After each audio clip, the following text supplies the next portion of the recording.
میری شادی کو 8 سال ہو گئے، اولاد نہیں ہے، تو رب لا تذرنی فردا وانت خیر الوارثین، یہ دعا پڑھا کرو۔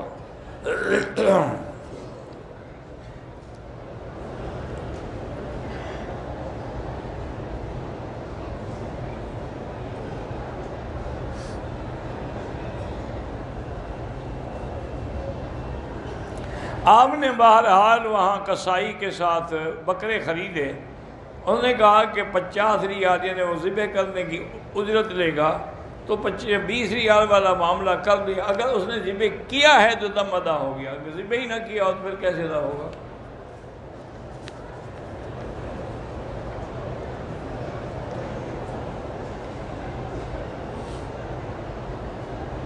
رقم مجھے ملی ہے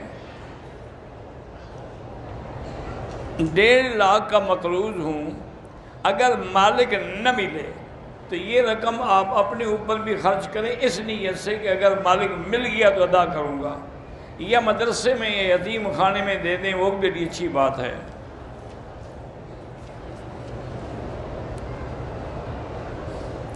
اگر حالت احرام میں ہاتھ میں گھڑی باندھی ہو کوئی حرج نہیں،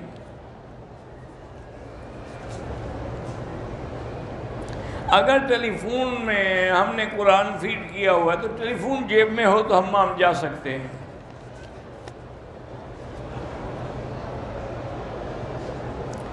حضور پاک کے نام پر انگلیاں یا انگوٹھے چومنا خالص بدعت ہے جس کا کوئی ثبوت نہیں، درود شریف پڑھا کرو۔ میرا 20 سال کا بیٹا تھا، بجلی کی شارٹ کی وجہ 2 مہینے پہلے وفات ہو گئی، اللہ اس کے درجات بلند کرے اور آپ کو صبر جمیل عطا فرمائے۔ میں نے جیرانہ سے عمرے کا احرام باندھا، طواف میں کندھا نکالنا بھول گیا، کوئی بات نہیں، کوئی دم نہیں۔ طواف کے بعد ویل چیئر سے ٹکرایا تو خون نکل آیا، سائی ختم کرنے کے بعد پتہ چلا ٹھیک ہو گیا، کوئی بات نہیں۔ واجب الطواف کے بجائے نفل کہہ دیا، لیکن پڑھی تو طواف کے لیے ہے نا، انشاءاللہ اللہ قبول کرے گا۔ انسان اشرف المخلوقات ہے، اللہ نے اتنا شرف دیا ہے کہ ملائکہ نے آدم کو سجدہ کیا ہے۔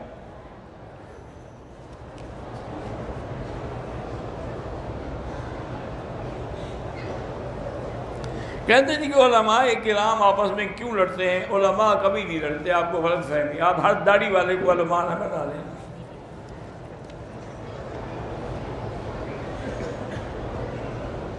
اگر نکاح میں گواہوں کی ضرورت ہے، چونکہ اس سے زندگی گزارنے کا تعلق ہے، طلاق میں تو ختم کرنے کا تعلق ہے، آگے تو گزارنے نہیں، اس لیے اس میں گواہوں کی ضرورت نہیں ہوتی۔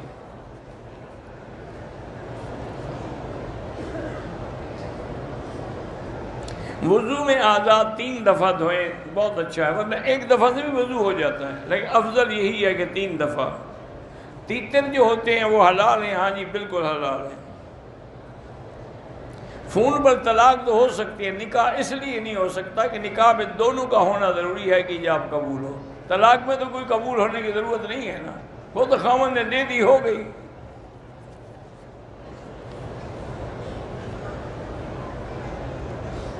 اگر کسی نے ہمیں شادی یا ولی میں دعوت نہ دی ہو، بغیر بلائے ہوئے ہم چلے جائیں، بالکل نہیں جانا چاہیے۔ جب اس نے بلایا نہیں تو خواہ جا کے کھائیں گے۔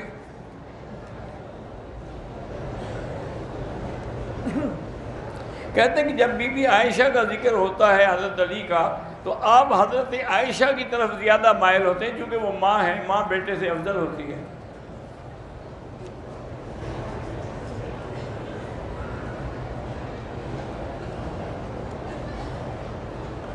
جو علماء حق چھپاتے ہیں ان پر تو صاف بات ہے کہ ان پر اللہ کی طرف سے بڑی وعید ہے، لیکن علماء نہیں حق چھپاتے۔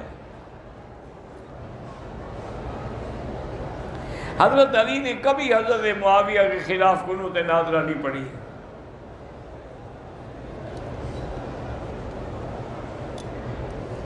حضرت ابن عمر نے کہا کہ مجھے دکھ رہے گا کہ میں نے جنگ میں شرکت نہ کی، جہاد میں، جو حضرت علی اور حضرت معاویہ کی لڑائی ہوئی تھی۔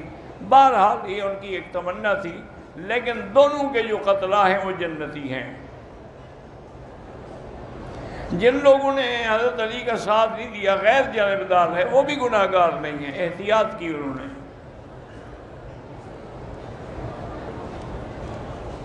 قتل عمار کے بعد واضح ہو گیا، ہم بھی کہتے ہیں کہ حق حضرت علی کے ساتھ ہے، لیکن حضرت معاویہ بھی اجتہادی خطا میں تھے، اس لیے ان پر بھی گناہ نہیں ہے۔ میں نے عمرے کے طواف میں 3 چکروں میں کندھا ننگا کیا، ساتھ میں کرنا تھا لیکن نہیں کیا تو کوئی جرم نہیں۔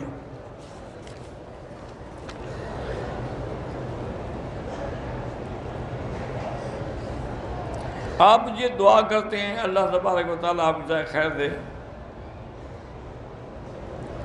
کہ میں اذان دے کر مسجد سے باہر آ کے کوئی کام کر سکتا، ہاں کر سکتے ہیں۔ رمضان کے علاوہ اگر روزہ رکھ کے عمرہ کریں ثواب ہے، لیکن وہ رمضان والا نہیں ملے گا ثواب، اس میں تو اتنا بڑا ثواب ہے کہ جیسے حضور کے ساتھ حج کیا ہو۔ جس نے بھی ملنا ہے الحمدللہ مجھے مل سکتے ہیں، جو لوگ فوت ہو گئے ان کے لیے عمرہ کریں، بالکل کریں۔ عمرے کے بعد الوداعی طواف نہیں ہوتا، حج کے بعد الوداعی طواف ہوتا ہے۔ بینک میں ملازم مجھے تنخواہ ملتی ہے، وہ میں مسجد میں بالکل دے سکتے ہیں، آپ کے لیے تنخواہ حلال ہے، لیکن دوسری نوکری ڈھونڈتے رہیں، مل جائے تو یہ نوکری چھوڑ دیں۔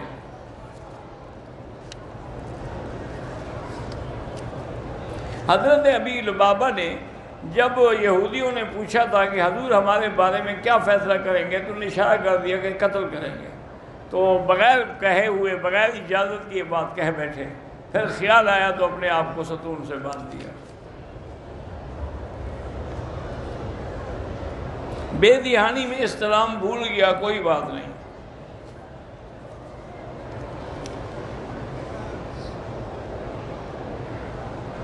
اگر ایک آدمی مستقل مکے میں رہتا ہے، حج کا وقت آ جائے تو احرام کہاں سے باندھے گا؟ اپنے گھر سے باندھے گا۔ اگر والدین کا ایک بیٹا فوت ہو جائے، وہی نام وہ دوسرے بیٹے کا رکھے، کوئی بات نہیں۔ وسیلے کے بغیر سیدھا اللہ کا حکم ہے کہ مجھے براہ راست پکارا کرو، ادعونی استجب لکم۔ خانہ کعبہ پر جو لوگ جائے نمازیں تسبیحیں لگاتے ہیں تو بہرحال یہ ناجائز ہے۔ عورت کی حکمرانی حضور پاک نے منع فرمائی ہے۔ ہندوستان کے مسلمانوں پر ظلم و ستم ہو رہا ہے، اللہ ان کی مدد فرمائے، اللہ ان کی جان مال آبرو عزت کی حفاظت فرمائے، اور اللہ ظالموں کو اپنی قدرت سے سزا دیں۔